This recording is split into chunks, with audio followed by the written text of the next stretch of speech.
So yun, magandang araw po sa inyong lahat mga kabida. Gabi, umaga, or tanghali mga kabida, kung anong oras nyo po mapanood itong video na to. So yun mga kabida, ngayong araw na to ay nagpapalaod si Master Airpat. Tapos mga kabida, hindi ako nakasabay dahil meron akong ginagawang mga kabida ba, gipanday ko kanang CR na mo, kay syempre bago pa lang kami dito mga kabida. So importante talaga yung mga kabida, yung CR ba. So yun ang pinanday ko. So yun, si Master Airpat lang yung mag-isa na nangisda mga kabida. So ngayon nakauwi na si Master Airpat. Ito yung mga nahuli niya mga kabida. So ipapakita ko sa inyo mga kabida. So shout out nga pala muna sa lahat ng makapanood sa video na to. So yun, maraming salamat po sa lahat ng mga sumusuporta mga kabida. So sa bago pa lang, please don't forget to subscribe. I-click na rin ang bell notification para lagi kayong updated sa mga bago nating video na So yun mga kabida, ito nga pala yung mga nahuli ni Master Airpat. Ayan, meron tayong lapu-lapu. Yan, masarap yan mga kabida kapag isabaw natin. Masarap din to sa mga kabida, masarap din to sa inihaw. Tapos meron pang ubod mga kabida. Ito yung mas masarap mga kabida kapag inihaw natin. Tsaka mga kabida, masarap din to sa paksiw mga kabida. So grabe talaga mga kabida kapag nasa ka ba, nasa malapit ka lang sa dagat. So yun, ito yung mga kabida, ito yung panangitan. Masarap din to mga kabida, tinapanan at saka tinula, paksiw. Saka yung gataan mga kabida, masarap din to. Yan, ito rin.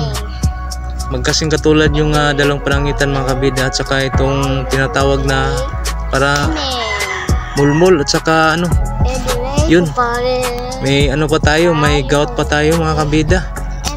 Grabe, ito yung mga nahuli ni Master Airpat.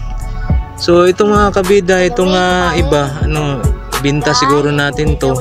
Tapos mag-iwan lang tayo ng natin, ulam natin. Siguro itong pakol, baga-baga, at saka itong kubutan yung natin ngayon. Sabaw, masarap to sa sabaw mga kabida kasi bago pa. Press na press pa kasi ito mga kabida Ito yung masarap dito. So mga kabida, namin to sabaw or tinula mga kabida. So yun, masarap to mga kabida. Daming huli ni Master Airpat So itong panangitan mga kabida, at saka dalawang panangitan, at saka lapu-lapu, at saka gout, natin to, binta natin. So itong pakol lang natin itinula. So yun mga kabida, titingnan natin, papakita ko sa inyo ang So yun mga kabida, ito yung natin, iulam natin. Tapos yung iba na nabinta na, nilaho na mga kabida. Madali lang yun mga kabida, mabinta kasi bagong huli pa, press na press pa mga kabida. Kasi masarap kasi ito mga kabida, masarap kasi ito sa lutuin kung press na press pa ang huli ba, bagong huli pa. So ito yung ito yung natira, ito yung ulamin natin ngayong araw na to. Yan lang, isabaw natin to. Ito ipaksiw natin ngayon mga kabida. Tapos yung yung natirang isda, natin, isabaw na lang natin mamaya. So itong panangitan at saka ubod lang yung natin mga kabida. Yan lang yung natin, ipaksiw yung araw na to. Kasi kung ihalo lahat, hindi rin namin maubos, para may pang na kami mamaya. So ito yung ulamin namin, itong ubod at saka panangitan. Ito lang yung luto namin ngayong araw na to. Namin, paksiw namin to. So yun, ihiwa na natin mga kabida. Madali lang tong hiwain mga kabida. Tapos kukunin lang natin yung kanyang yung laman. sa Bisaya pa mga kabida, tinai. So madali lang tong gawin mga kabida.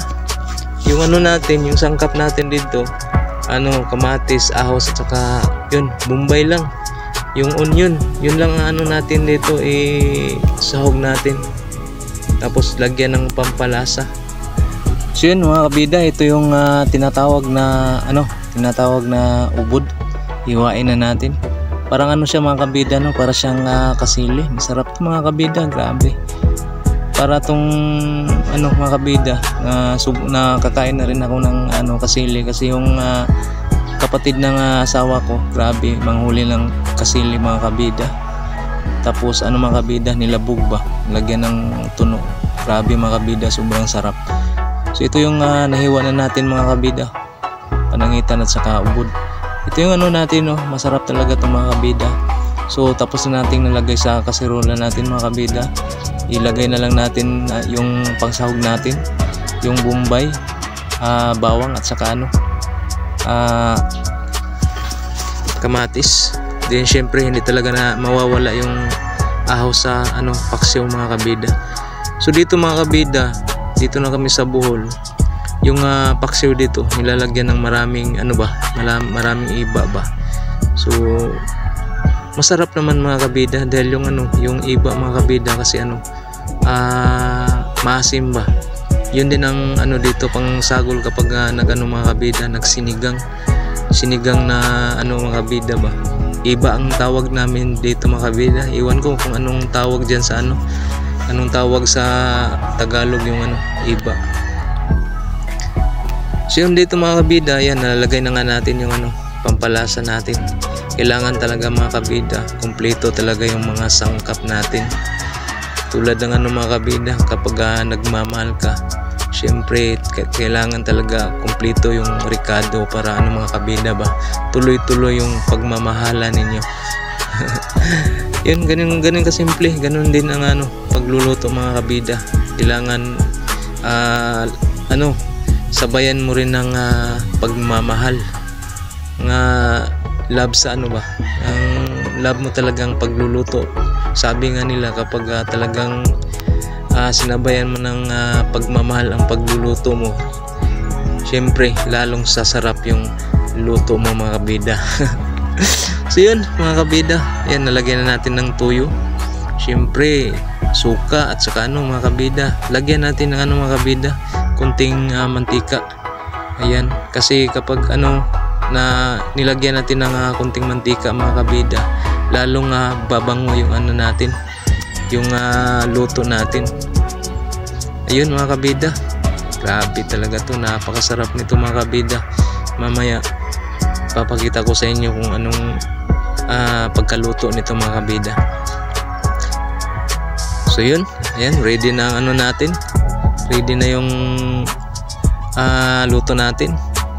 May may dadagdag pa tayo, dahil hindi talaga mawawala tong natin, yung bawang.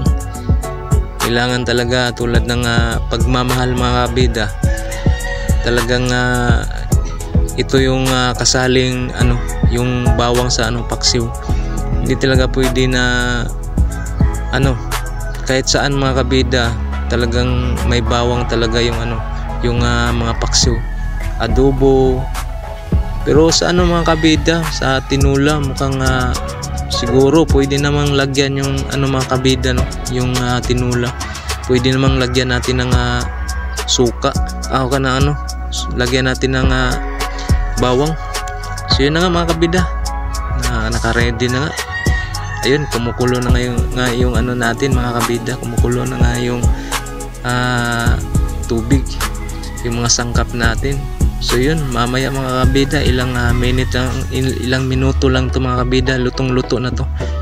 Malakas yung natin, yung siga ng kahoy natin. Bagong bilad kasi yan mga kabida. So yun mga kabida, dito sa bago pa lang kasi kami dito. Tapos itong namin, gumawa lang muna kami ng bahay na payag, kasi yun lang kasi ang namin kayang maabot. At saka gumawa rin ako ng tinatawag na dito, abuhan mga kabida. So So yun, ako ang gumawa niyan mga kabida.